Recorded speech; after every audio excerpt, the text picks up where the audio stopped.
네, 역사 교과서 박근혜 대통령이 추진한 국정화 그 단초가 이제 공개됐습니다. 오늘 이제 교육부가 안을 냈는데 1948년 남한의 단독 정부가 세워졌다고 했던 그것 대한민국 국가가 건립됐다는 것으로 표현이 바뀐 것이 대표적입니다. 일단 이준식 장관이 카메라 앞에 섰습니다. 올바른 역사 교과서는 학생들의 특정 이념에 치우치지 않고 균형 있는 역사관과 올바른 국가관을 가질 수 있도록 심혈을 기하여 개발하였습니다. 역사적 사실과 헌법 가치에 충실한 대한민국 교과서임을 분명히 밝히며 이제는 국민 여러분들께 내년부터 우리 아이들이 배우게 될 역사 교과서의 검토를 부탁드리겠습니다. 자, 장관은 올바른 교과서로 설명했습니다. 여러 가지 이제 논란을 예고한 채 이제 비공개리에 진행이 되어 왔었는데요. 양재열 변호사님, 일단 가장 눈에 띄는 것 중에 하나가 정부 수립과 관련된 표현이군요.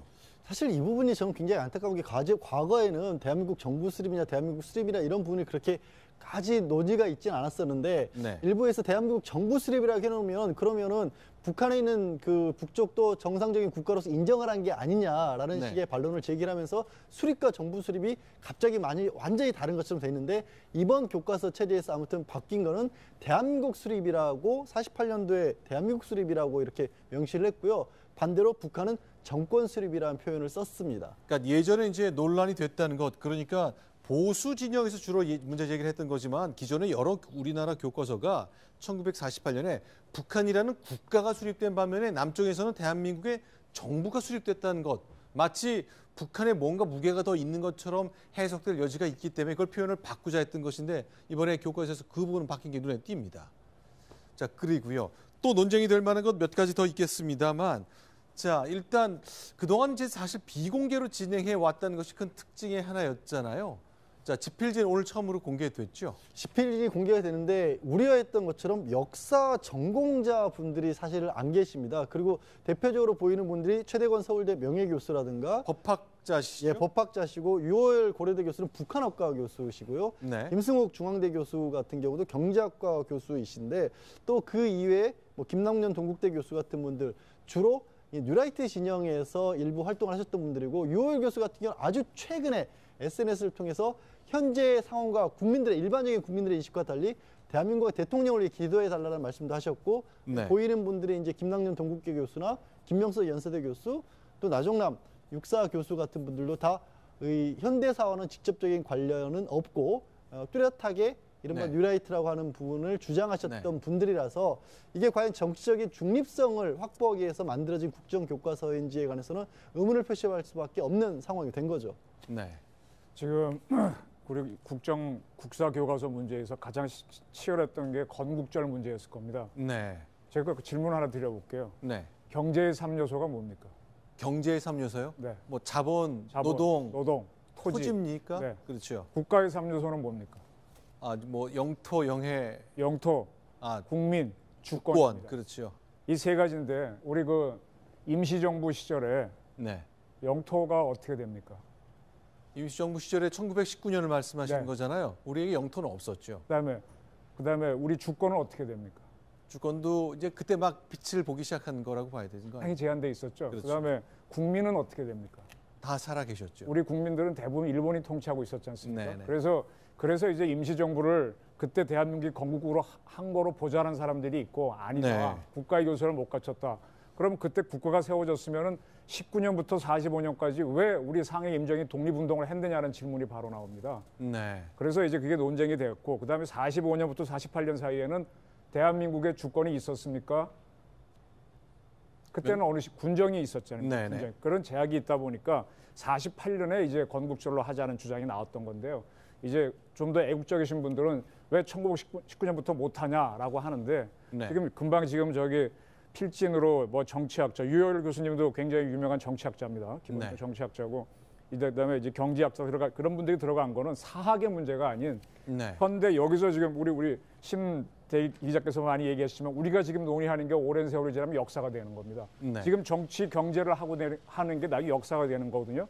그러니까 한 100년 전의 일이니까 저분들이 모여가지고 정확한 판단을 내려서 한번 해보자고 했던 건데 네. 이게 어떤 뭐 저분들 정치적 성향 때문에 비판을 대고 하는 거는 저는 문제라고 봅니다. 저 네. 시각도 분명히 있고요. 아까 말씀드린 대로 국가가 만들어질 때 어떤 게 요소가 있어야 되느냐를 본다면은 저는 뭐 국정교과서에서 그런 판단을 했다는 건 크게 틀린 건 아닌데 다만 우리 자존심이 일제 36년을 못 받아들이겠다는 건데 그건 좋습니다. 좋은데 저는 그거 하시는 분들은요 절대 일제 강점기라는 말을 쓰지 마세요. 네. 대일 투쟁기, 대일 항쟁기로 가야죠. 그래서 저는 이 차제에 대한민국 문제를 한번 국사 교과서 문제를 한번 제대로 국민들이 이해를 했으면 좋겠다라는 바람을 드리겠습니다. 이제 여러 가지 정말 1919년으로 봐야 되느냐, 48년으로 봐야 하느냐 여러 가지 논쟁이 있습니다. 실제로 우리 헌법 전문에는 이제 그 3.1운동 정신과 그 상해 임시정부의 법통을 이어받아 그런 표현들이 있기 때문에 정신을 이어받아야죠. 그렇죠. 정신을 이어받아야죠. 자, 그래서 그런지 이제 새롭게 교과서가 나왔습니다. 초안이 오늘 처음 3종이 공개되긴 했는데 지금의 정치 상황 때문인지 정말 힘이 받치지 않고 있습니다. 자, 그러면 일단 교육부에서 하겠다는 것은 기존에 있었던 7종, 8종의 검인정 교과서에 국정교과서를 같이 경쟁을 좀 시켜보겠다. 모두에게 같이 써서 그 교육 소비자들의 평가를 좀 받겠다는 생각인 거죠. 일단은 한 발짝 물러선 거죠. 원래는 내년 3월부터는 아예 이 교과서를 가지고 이 교과서만 놓겠다라는 것이어서 사실 이종훈 차장께서 말씀하신 부분도 뭐 다른 의견 중에 하나인데 그런 여러 가지 의견이 있을 수 있는데도 불구하고 하나만을 세워놓겠다는 것 자체가 네. 교육의 중립성이라든가 정치적으로부터 중립하겠다라는 것과 정 반대되는 거기 때문에 국정교과서 제도 자체를 반대하는 목소리가 높았던 것이고 그러다가 이번 사태에 들어서 현 정권에 대한 신뢰 자체가 떨어지다 보니까 이 네. 국사교과서를 그럼 이 정권이 만든 국사교과서인데 이거 하나만을 한다라는 게 이게 받아들일 수 없다. 내용에 대해서 보수적으로 분류했던 한국교총에서도 반대를 하고 나섰지 않습니까? 그러다 보니까 교육부에서 한 발 물러서서 그렇다면 아예 다 병렬적으로 늘어놓고 그중에 하나를 선택해서 쓰는 쪽으로 가보자라는 식의 의견이 모여진 거죠. 자, 여러 가지 해법 그리고 논쟁이 좀 있었습니다만 1년 전으로 좀 돌아가야 되겠습니다. 작년 10월 달에 이제 심규선 대기자께서 동아일보에 칼럼을 썼는데 완전히 국정으로 가는 거 시대착오적이다. 그러니 검정과 국정을 모두 허락하라고 칼럼을 쓰셨거든요. 예. 지금 그런 상황까지 오게 된 거네요. 그러니까 저 그때 당시의 전제는 사실 우리나라가 있잖아요. 외국에서 볼 때는요. 네. 외국에서 볼 때 그 이상한 단어 중에 하나로 보내는 게 올바르다라는 표현이에요. 네. 저도 처음 시작할 때 올바른 교과서라는 썼는데 네. 올바르다, 바르다를 걸 도대체 누가 판단하느냐에 대해서 이제 외국에서는 조금 좀 이상한 생각을 갖고 있는 거죠. 근데 어쨌든 저는 그때 당시에 하여간 국정은 좀 곤란하다는 생각을 갖고 있고 그럼에도 불구하고 박근혜 정권에서 정부에서 굉장히 이걸 세게 밀어붙였기 때문에 네. 자 그렇다면 국정만 하지 말고 검정과 국정을 모두 병렬해 놓고 네. 그다음에 선택을 하도록 하고 나중에 검정 문제가 잦아들면 국정을 없애면 된다. 왜냐하면 검정에도 문제가 있다는 시각을 저는 갖고 있거든요. 그래서 제안을 했던 것이고 그러려면 2017년 3월부터가 아니라 2018년 3월부터 채택하는 게 좋겠다. 그런 주장을 한 적이 있었습니다. 자, 그런데 일단 여러 가지 교과서를 놓고 시각이 정말 다 다르기 때문에 그런데 이제 지금은 정치 상황 때문에 이렇게 공존하고 선택을 받게 된다면 글쎄 이 국정교과서를 채택하는 학교가 나올지 그것도 잘 모르겠어요. 제가 이 말씀을 드릴게요. 우리 그 역사서 중에 정사라고 하는 게 있습니다. 삼국사기가 대표적인 정사입니다. 네. 그다음에 고려사가 정사죠.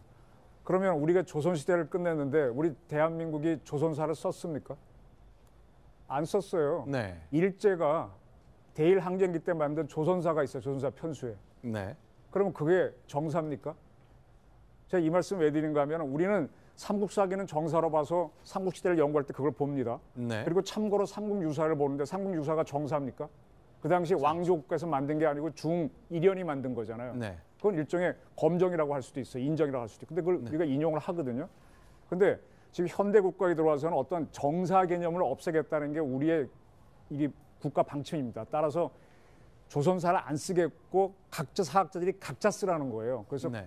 그중에 우세한 걸 채택하겠다는 게 이제 서양에서 들어온 사학 개념인데 그건 좋습니다. 좋은데 지금 우리가 고대사를 연구할 때는 그러면 정사가 아닌 걸 인정을 하나요? 가장 이번에 문제가 됐던 게 환단고기 부분인데 환단고기는 전혀 인정 안 합니다. 네. 삼국유사는 인정하면서. 그래서 저는 이걸 보면서 지금 뭐 검정이냐 국정이냐 여러 논란이 있는데 국정도 통용이 돼야 되고 검정도 돼야 되고 그다음에 거기서 어떤 게 옳은지 또 지켜봐야 돼. 그럴 필요가 있다고 저는 보고 있습니다. 네. 지금 조선사 편수회가 나왔는데 네. 조선사 편수회라는 것을 강요했던 일본. 네. 일본은 오히려 자기 나라에서 현대에서는 지금 국정이 없습니다.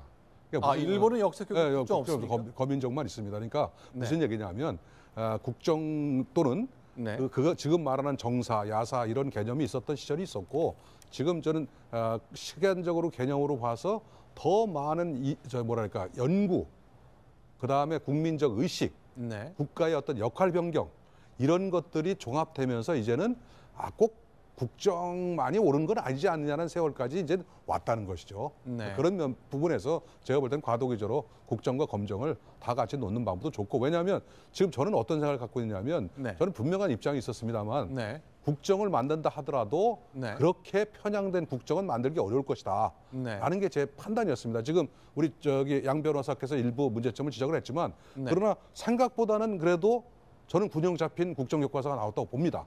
그래서 그걸 갖다 놓고 다만 문제가 뭐냐면 이 채택을 할 때 교장이 자유로운 의사, 네. 학부모들이 자유로운 의사, 교사들의 자유로운 의사가 반영되기 어려운 구조입니다. 지금 현재로서. 네. 만약에 이것이 일반 일선 현장에 나갔을 때 만약에 어느 교장이나 어느 교사회나 어느 학부모회가 이거 교과서 괜찮은데 이거 한번 쓰겠습니다 그랬을 때 과연 그걸 그대로 두겠느냐 말입니다. 네. 지난번처럼 엄청난 전화 또는 반대 이런 공세를 통해서 공정한 경쟁이 이루어지지 않을 가능성이 있기 때문에 저는 만약에 국정과 검정을 나란히 놓는다 하더라도 전제가 돼야 될 것이 그것이 뭐냐? 공정한 경쟁이 이루어질 수 있도록 일선 현장의 선택권을 보장하라. 네. 이 주장을 하고 있습니다.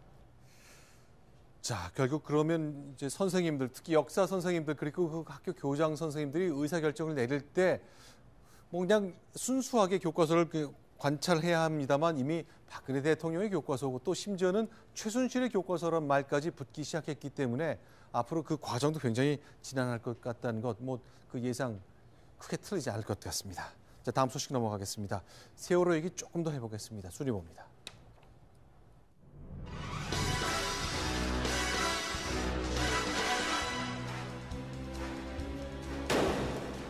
간호 장교가 있었습니다. 저는 몰랐습니다. 그런데 이제 나온 소식 보니까 세월호 7시간의 비밀을 풀 열쇠를 쥐고 있을 수도 있겠다 싶습니다.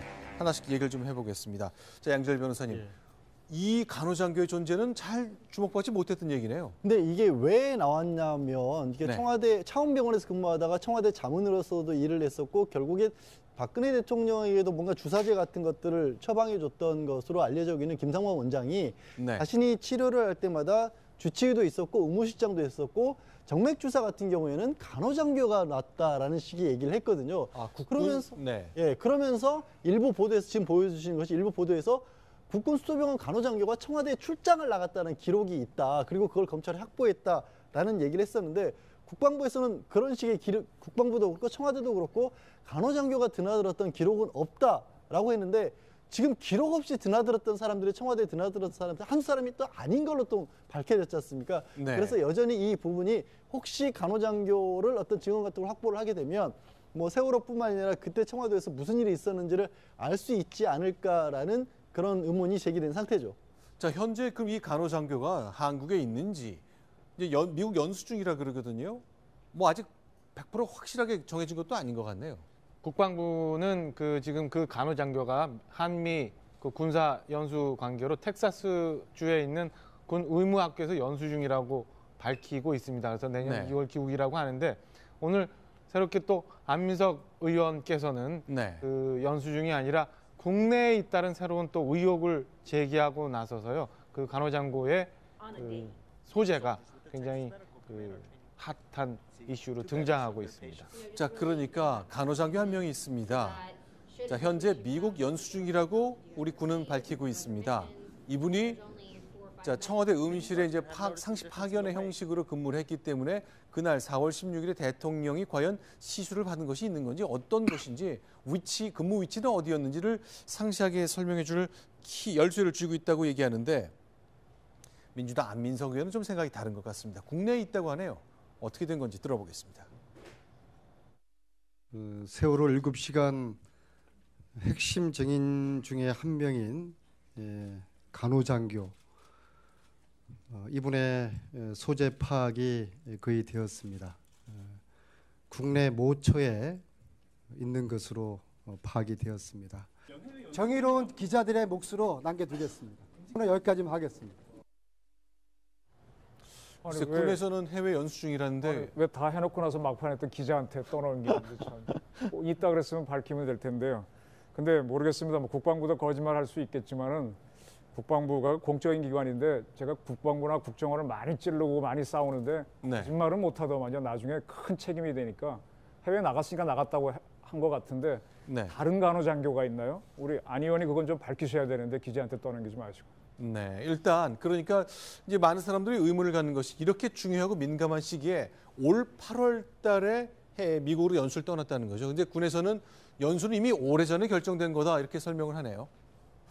저거는 제보가 막 네. 쏟아져 들어오다 보면 제가 네. 볼 때는 그 진위 여부를 가리기 좀 어려운 부분도 있거든요. 만약에 네. 안민석 의원이 어디까지 저게 확인했는지 모르겠어요. 왜냐하면 틀림없이 그런 제보도 들어왔을 가능성이 있거든요.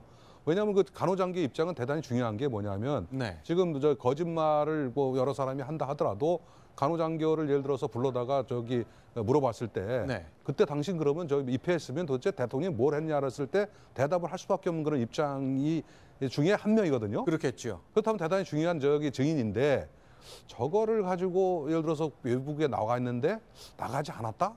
네. 라고 국방부에서 하기는 조금 부담이 있지 않겠나? 그래서 그렇다면 왜 이런 일이 벌어졌지 고민을 해다 보면은 역시 제보 중에 예를 들어 걸러지지 않은 그런 제보도 있을 수 있겠다. 네. 그런 생각이 있습니다.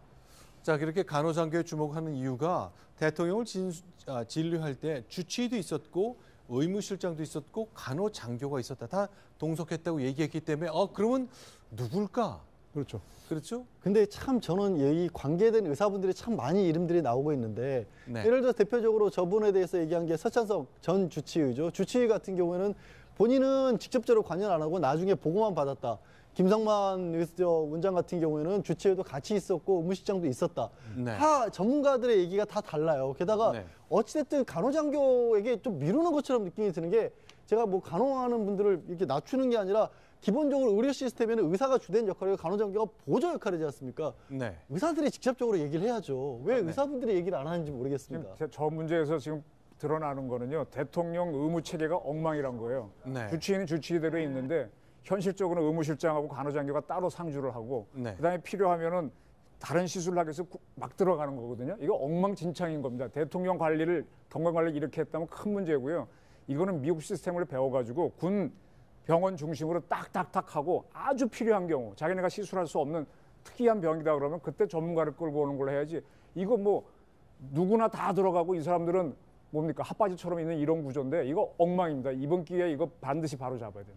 시스템의 문제가 아니라 네. 저는 몇 번 이 자리에서 말씀드렸지만 대통령의 의식의 문제다. 네. 대통령의 몸이라는 거는 아시다시피 그 자체 하나하나가 전부 다 국가 기밀로 취급할 정도로 대단히 네. 중요한 어떻게 보면 국가 자산이고 비밀의 대상인데 그거를 근본도 없는 사람들한테 그걸 몸을 맡기고 이런다는 것 자체가 네. 제가 볼 때는 말이 안 되는 것이고 제가 늘 말씀드리지 않습니까? 그 시술할 때 주사 맞을 때 경호실에서 과연 그 옆에서 지켜봤냐 이거예요.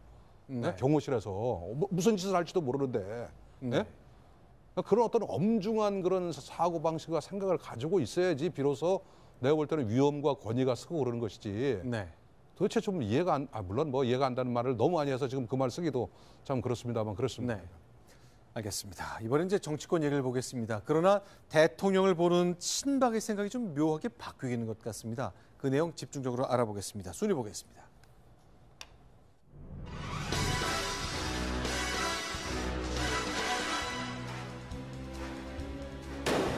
자, 그동안 친박 의원들은 대통령의 친위부대 역할을 했습니다. 방패막이 역할을 해왔는데 이게 어떻게 된 겁니까? 질서 있는 퇴진이 적절하다.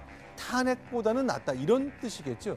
아무래도 그렇게 보입니다. 지금 말씀하신 친박 의원들이 어떤 분들이냐면 서청원 의원을 비롯해서 정감육, 최경환, 유기준, 윤상원 의원 같은 분들입니다. 언론에서 늘 대통령 관련된 얘기가 나올 때마다 강경한 입장들을 감추지 않았던 분들인데 이분들이 내년 4월 정도 내년 4월 어제 원로들이 내년 4월 정도였고 오늘 이제 서청원 의원을 뒷두로 해서 이제는 더 이상 물러설 데가 없는 거 아니냐. 네. 이럴 바에 탄핵까지 돼서 불명예스럽게 나가느니 질서 있는 퇴진을 하는 게 맞지 않겠느냐. 그리고 그 부분에 대해서 공감대들을 참석했던 의원들과 많이 했다라는 식으로 스스로 그렇게 입장 표명을 해달라는 식의 요청까지 하겠다라는 그런 말이 나왔습니다. 네, 지금 뭐 대충 이제 국회에서는 그런 쪽으로 의견이 정리돼 가는 것 같아요. 근데 제가 저기서 하나의 맹점을 지적하겠습니다. 책임 총리인지 뭐 거국내각을 구성하는 총리인지 총리한테 일단은 맡기고 대통령은 이제 개헌을 통해서 이렇게 물러나시라 하는 건데 여기에서 가장 큰 문제는 헌법을 다시 보셔야 됩니다. 네.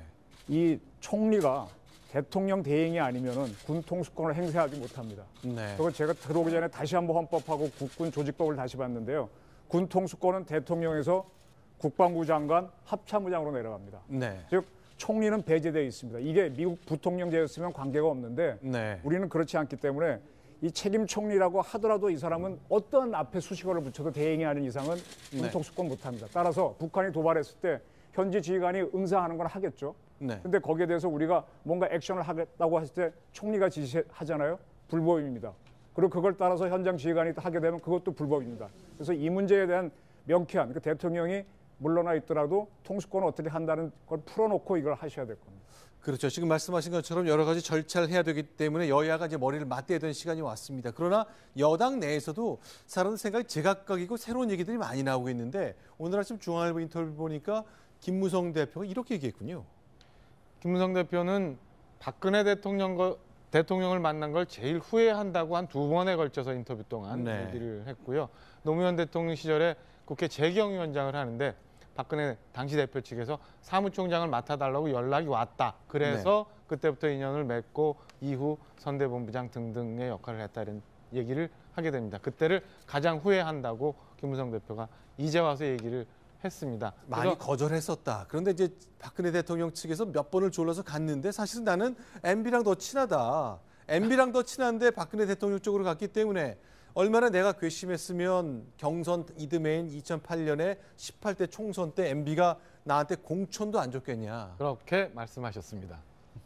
이거 맞는 거죠? 저게 무슨 의미가 있겠습니까, 저 말이? 그러니까 왜 이제 와서 그런 말씀을 하시는지 잘 왜냐하면 김무성 그 대표의 어록을 보면 네. 내가 친박 중에 친박이고 친박의 원조고 그다음에 저 선거 유세할 때 그 국회의원 선거 유세할 때 가장 존경하는 사람이 박근혜 대통령이라고 얘기한 적도 많습니다. 그러니까 네. 제가 볼 때는 뭐 별 의미가 없다라고 보는 게 맞을 것 같습니다. 네, 김무성 대표의 모습 저희가 다양하게 준비를 했는데 좀 시간이 없어서 다 보여드리지 못할 것 같고요. 자, 그런데 이제 친박 진영에서는 좀 다른 얘기를 합니다. 조원진 의원이 먼저 얘기를 꺼냈는데요. 가만 안 있겠다는 거죠. 아니, 비박이라고 그동안 박근혜 대통령 옆에서 맴돌지 않았나? 라고 얘기하는 겁니다. 소개하겠습니다. 최태민, 최순실, 정윤회와 관련된 우리 당 의원들의 발언, 동영상을 전체 모으고 있습니다. 어떤 분은 당대표를 하면서 최순실의 사건, 정윤회의 사건에 대해서 절대 그런 일이 없다라고 얘기했습니다. 어떤 분은 비서실장을 하면서 그 시스템을 알면서도 뒤로 숨어버렸습니다. 대통령보다는 3인방의 눈치를 본 의원들이 많았지 않습니까? 입이 없어서 말을 하지 않는 것이 아닙니다. 예, 저 말씀은 속된 표현으로 묵신 작전으로 밖에는 보이지 않습니다. 당신들도 떳떳하지 않지 않느냐는 정도의 말씀밖에 안 되는 걸로 보이는데요. 그래서 국민들이 볼 때는 어떤 생각이 들까요? 어느 쪽이든지 당을 수습하는 모습도 아니고 내가 먼저 잘못했다고 반성하는 모습도 아니고 똑같지 않느냐라고 손가락질을 서로 하게 되면 서로 목물만 더 튀기는 모습. 새누리당이 지금 그런 모습을 보여줘야 할 시점인지 모르겠습니다. 극히 개인적인 말씀을 드려서 좀 그렇습니다만은 때리는 시어머니보다 말리는 시누이가 밉다는 우리 한국 속담 있지 않습니까? 전 조원진 의원이 발언할 때마다 좀 그런 느낌을 많이 받습니다. 도대체 무슨 얘기를 하고 싶어 하는지. 예를 들어서 맞습니다. 그러면 당시에 최순실 씨를 알면서도 만약에 제대로 제어하지 않았던 그 비박 소위 말해서 라는 사람을 비판하는 것이 지금 중요한 게 아니잖아요. 새누리당 전체가 지금 이 시점에서 무슨 잘못을 했는지 앞으로 어떻게 해야 될지를 논의해도 모자른 마당에 일각에서 무너지는 주거를 위해서 마치 나만은 당신을 버리지 않겠다는 것을 마치 어필하기 위해서 나서듯이 하는 것이 과연 대한민국 이 시점에서 도대체 무슨 의미가 있을까? 그런 어떤 자괴감이 좀 뭐 이러려고 사실 기자된 건 아니지만 제가 볼 때는 정말로 저런 발언을 앞으로 좀 안 해줬으면 좋겠어요. 예. 자, 그러니까 기본 전제가 저 말 자체도 박근혜 대통령이 굉장히 잘못도 있다. 그러나 우리만 감싼 게 아니라 당신들도 감싸지 않았느냐라는 것 때문에 과연 이제 대통령에 대한 평가가 친박 내에서도 이제는 더 이상 안 되겠다. 문제가 없다고 말하기 굉장히 어려운 상황까지 왔다는 것 아닌가 싶습니다. 그 한 단면을 조원진 의원의 말을 통해 봤습니다. 이번엔 야당 얘기 보겠습니다. 순위 확인합니다.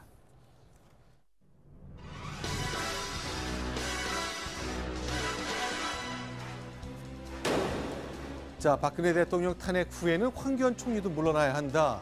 자, 추미애 대표 얘기입니다. 자, 문재인 대표 얘기부터 하나씩 보겠습니다. 영상 소개합니다. 대전을 방문했죠, 오늘? 예, 대전에 있는 대학가, 지금 네. 연일 계속 대학가를 중심으로 해서 많이 전국을 돌고 계신데요. 오늘도 대전을 방문해서 일종의 시국 대회를 계속했었고, 학생들 만난 자리 그리고 기자들을 통해서 오늘 같은 경우에는 김무성 전 대표에 대해서 굉장히 강한 비판의 그 목소리를 높였습니다. 이 사태가 이렇게 흘러가고 있는데 김무성 대표가 자신은 대선 불출마 선언까지 한 건 좋은데 네. 거기에서 그치지 않고 이 정치적으로 자신에게 유리한 쪽으로 조금 상황을 끌고 가려는 게 아니냐. 이른바 들불에서 겹불을 쬐면서 입지를 다스리는 개성적인 모습을 보이고 있다라고 또 굉장히 강경한 목소리를 냈습니다. 최근 흐름이라는 게 이런 거죠. 이제 주로 이제 새누리당이나 중도층에서 많이 하는 건데 오른쪽에 친박 빼고 왼쪽에 친문 빼고 가운데 다 한번 뭉쳐보자. 문재인 대표는 이렇게 반응을 내놨습니다. 김무성 새누리당 전 대표께서 새누리당 친박과 더불어민주당 친문을 제외한 중도 세력 책임을 느낀다면 지금 그런 주장을 할 때이겠습니까? 세상을 바꾸자 하는 거대한 들불이 일고 있는데 거기에서 격부를 쬐면서 자신의 정치적 입지를 새롭게 다져보자 그런 계산밖에 더 되겠습니까? 문재인 대표 겹불 얘기하셨는데 저는 문재인 전 대표도 지금 도도한 민심의 촛불 옆에서 겹불 째려 하시고 계신 거 아닌가 싶은 생각이 듭니다. 너무 네. 자신의 정치적 계산만을 위해서 현 시국 무시하고 정치적인 주장만 하고 계신 거 아닌가 싶은 생각이 듭니다. 네. 저는 우리 검수남 검찰총장이 법불악이라는 말을 썼었죠. 네. 정확하게 말하면 법이 아니라 검불악이라고 하는 게 좋겠죠. 검찰검. 네. 근데 지금 저 문재인 대표에 대해서도 몇 가지 지금 보안법 위반 문제들이 있지 않습니까? 송민순 회고록에서 나온 문제 등도 있고. 그래서 한번 저는 우리 검찰이 진짜 검불악이 한다면 문재인 대표도 한번 좀 점검을 해봐야 공정한 검불악이가 되지 않겠나 그 말씀을 드리고 싶습니다. 어쨌건 20% 이상 계속 고공행진하고 있거든요. 현재로서는 이제 문재인 대표가 가장 유력하기 때문에 지금 상황에서 굉장히 발언도 조심하고 조심운전하고 있는 모습을 많이 볼 수 있었습니다. 오늘은 어쨌건 자신만을 배제한 나머지의 연대와 관련해서 아주 강한 거부감의 메시지를 내놓은 것까지 확인해봤습니다. 대전을 방문한 문재인 전 대표의 모습까지 소개해드렸습니다. 자, 오늘도 여러 가지 뉴스가 많았습니다. 저희가 다 소개해드렸는데요. 저는 여기서 마무리 짓고 내일 다시 돌아오겠습니다. 잠시 후에는 채널A 종합뉴스 이어집니다. 고맙습니다.